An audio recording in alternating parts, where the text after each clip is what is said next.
Time for some lighting upgrades on the 85 four-wheel drive 720 here. I've got some aftermarket lights set up already, but I think it's time for some upgrades and improvements. So right now we've got the factory headlights, and I don't really want to swap for LEDs. I know I can swap for LEDs, but I'm choosing not to because I don't like it when people come at me on the road with their LEDs on because they blind me, and I don't want to be one of those people. I've got two fog lights right here. And I've got this 7.5-inch Blazer light bar at the bottom here. This one's really nice for fog. It's not super bright, but according to local regulations, this is the lowest I can mount one, which is perfect.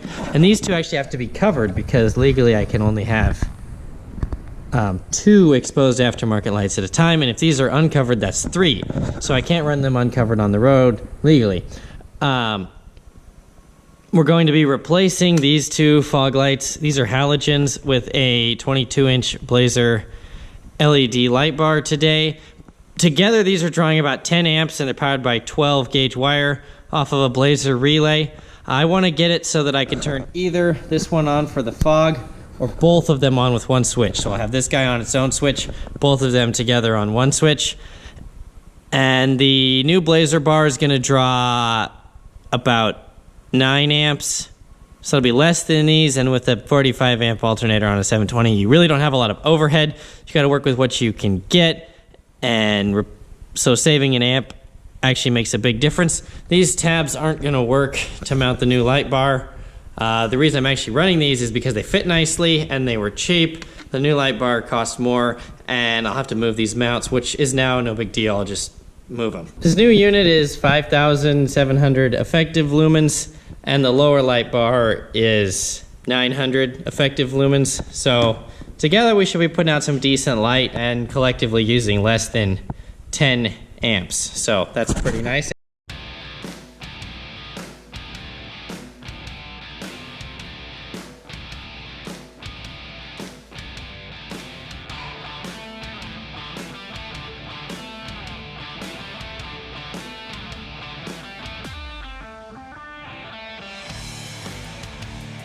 Got this minty fiberglass blanket going here just to prevent any unnecessary fire.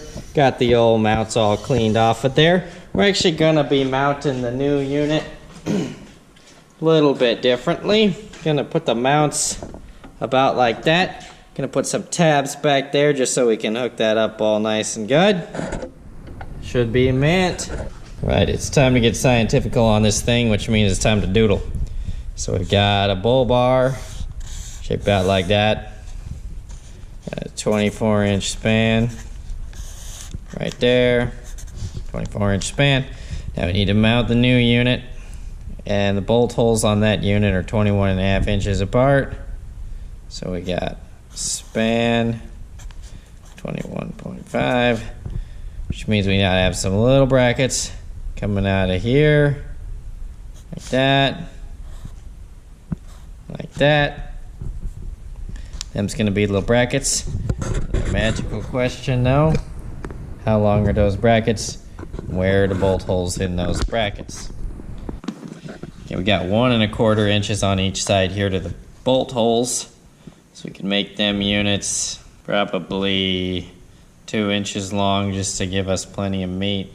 But the bolt holes are gonna have to go 1.25 inches in on each one of those. Gonna call these 2-inch.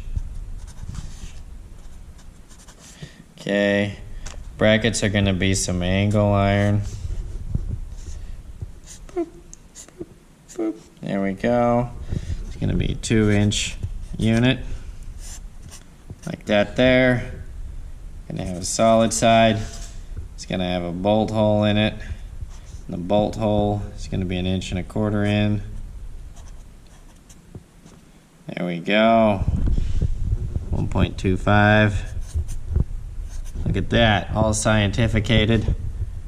That should be minty fresh. I was gonna use some scrap angle iron, but I had scrap flat bars. Scrap flat bars cheaper, and we're not building a piano that an elephant could sit on, so this will be mint.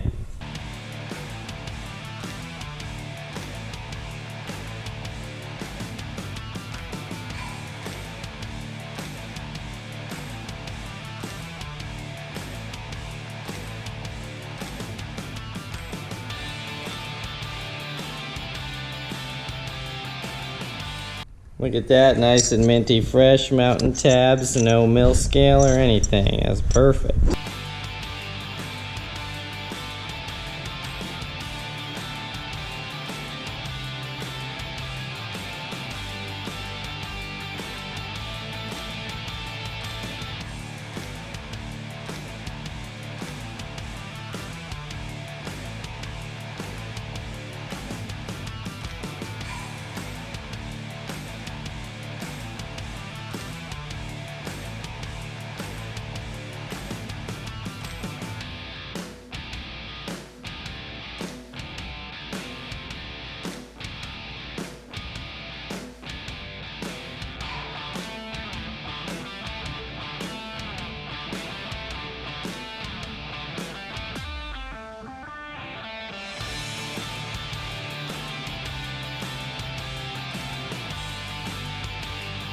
Now, due to how things worked out, this one looks a little crooked.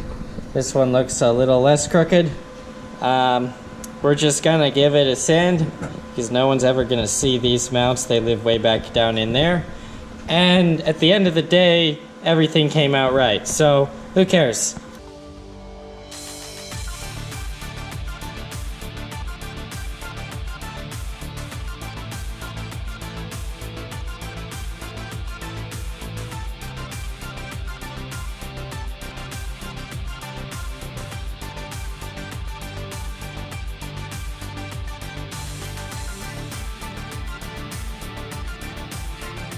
Now you might look at that and go, oh wow, Captain 720, if you had swapped out your 025 wire that you were using for exhaust for some thicker wire, why you could have made that in one pass and it would have looked better. Well, you're right, but that takes work. So this is what we did, and it's gonna hold good because we're not building a piano for an elephant to sit on, we're holding up a light bar.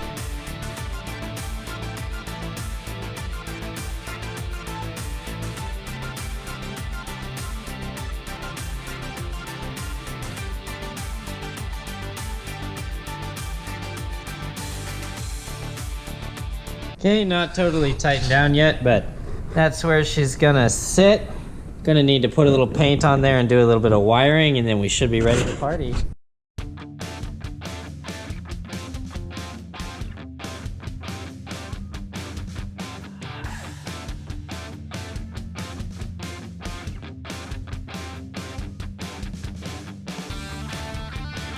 This was originally Krylon camouflage, the bumper was, but I don't have a lot of that.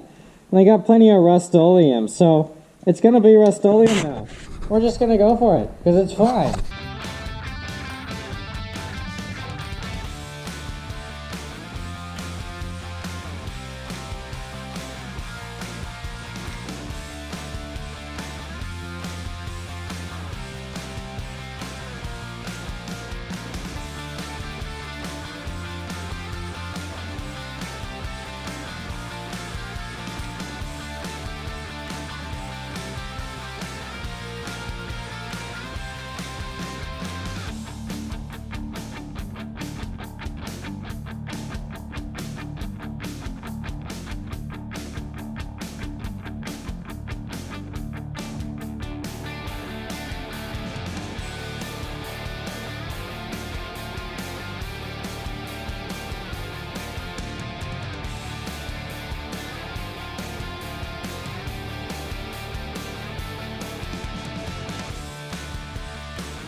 I'm gonna go ahead and actually mount the unit now before I start wiring everything, just to make sure I get it lined up good.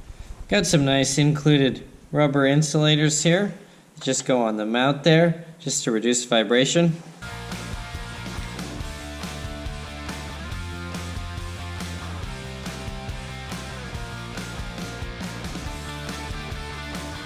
I'm going to be hooking the new light bar into my existing relay for my front lights, so I can turn them all on and off with one switch if I want to. I just need to hook up a simple spade connector and plug it into that relay down there.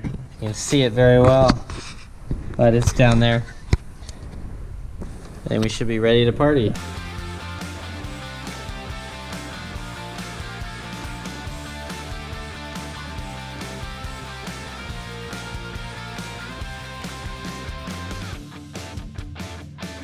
Alright, we got that guy all set up there and ready to plug into the relay.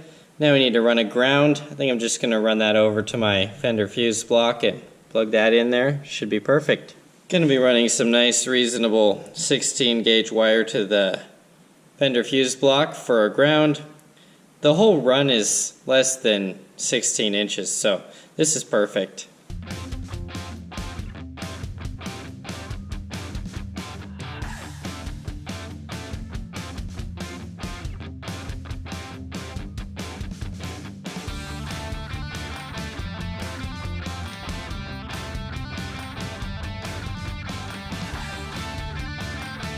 Okay, now I just need to plug this unit into the relay.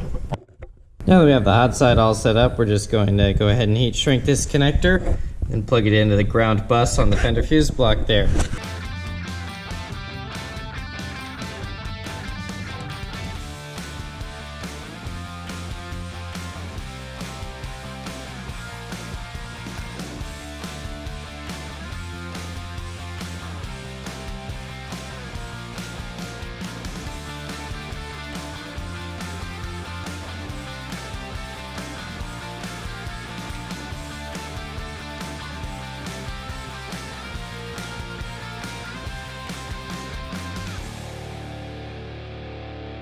I'm going to be switching from a 20 amp fuse for the previous halogens down to a 10 because of the reduced power consumption from these LEDs.